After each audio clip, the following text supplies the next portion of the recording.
Assalamualaikum warahmatullahi wabarakatuh. Sahabat Sribin TV hafidzokumullah. Salat berjamaah merupakan ibadah yang sangat dianjurkan dalam agama Islam. Hal ini karena salat berjamaah memiliki banyak sekali keutamaan. Di antaranya, yang pertama, salat jamaah merupakan amalan khusus umat Nabi Muhammad.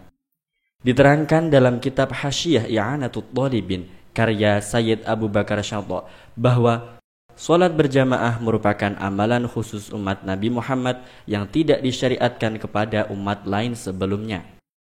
Yang kedua, salat jamaah lebih utama 27 derajat dibanding salat sendiri.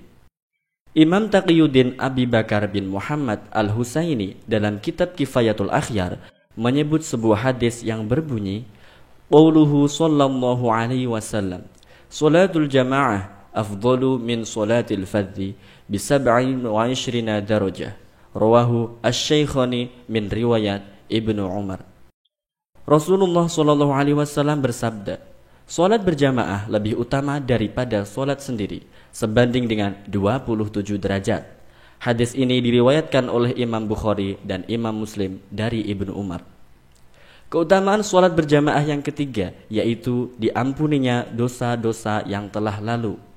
Dalam kitab Subulus Salam karya Muhammad bin Ismail Al-Amir As-Sun'ani diterangkan bahwa seseorang yang salat berjamaah dan mendengar imam selesai membaca surah Al-Fatihah, kemudian membaca amin bersamaan dengan bacaan aminnya imam, maka dosa-dosanya yang telah lalu akan diampuni oleh Allah Subhanahu wa taala.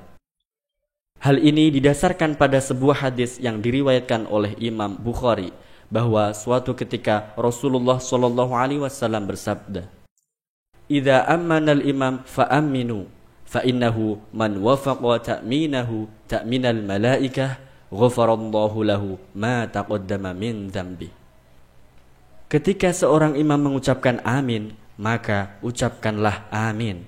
Sesungguhnya orang yang mengucapkan amin bersamaan dengan aminnya para malaikat, niscaya Allah akan mengampuni dari dosa-dosanya yang telah lalu.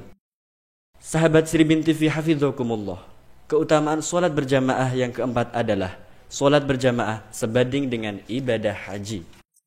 Sayyid Abu Bakar Syadha dalam kitabnya Hasyiah I'anatul Thalibin menyebutkan sebuah hadis riwayat Imam Tabarani dari sahabat Anas yang berbunyi, "Man masya ila salat maktubah fil jamaah fahiya kahajjatin, wa man masya ila salati tadawwu'an fahiya ka'umratin nafilatin."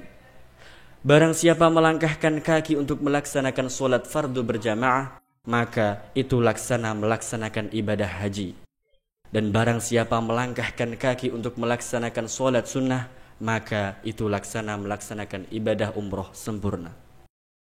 Yang kelima, terbebas dari api neraka dan kemunafikan.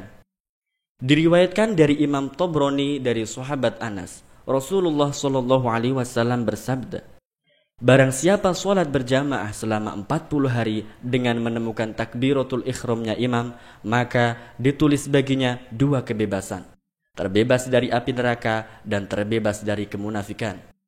Demikianlah bunyi hadis yang juga termaktub dalam kitab Hasyiah I'anatul Thalibin karya Sayyid Abu Bakar Syadha. Keutamaan salat berjamaah yang keenam yaitu mempererat hubungan sosial antara sesama jamaah. Sayyid Abu Bakar Syadha dalam kitabnya Hasyiah I'anatul Thalibin menukil sebuah pendapat dari Imam Manawi yang berbunyi, hikmah diberlakukan salat berjamaah ialah mempererat hubungan sosial antara orang-orang salat. Oleh karenanya diberlakukan juga mendirikan masjid di suatu tempat agar bisa lebih memperhatikan waktu salat berjamaah antara masyarakat, juga agar orang-orang awam mengetahui dari orang alim apa yang tidak mereka ketahui dari hukum-hukumnya. Dan karena martabat ibadah manusia itu beragam, dengan demikian keberkahan yang sempurna akan menutupi salat yang kurang, yang pada akhirnya salat yang dilakukan semuanya akan menjadi sempurna. Demikianlah ternyata keutamaan ibadah salat berjamaah tidak hanya dari segi pribadi saja, melainkan juga ada hikmah sosial di dalamnya. Oleh karenanya, marilah kita senantiasa untuk selalu berusaha meningkatkan kualitas ibadah kita dengan salat berjamaah. Sekian, semoga bermanfaat. Wassalamualaikum warahmatullahi wabarakatuh.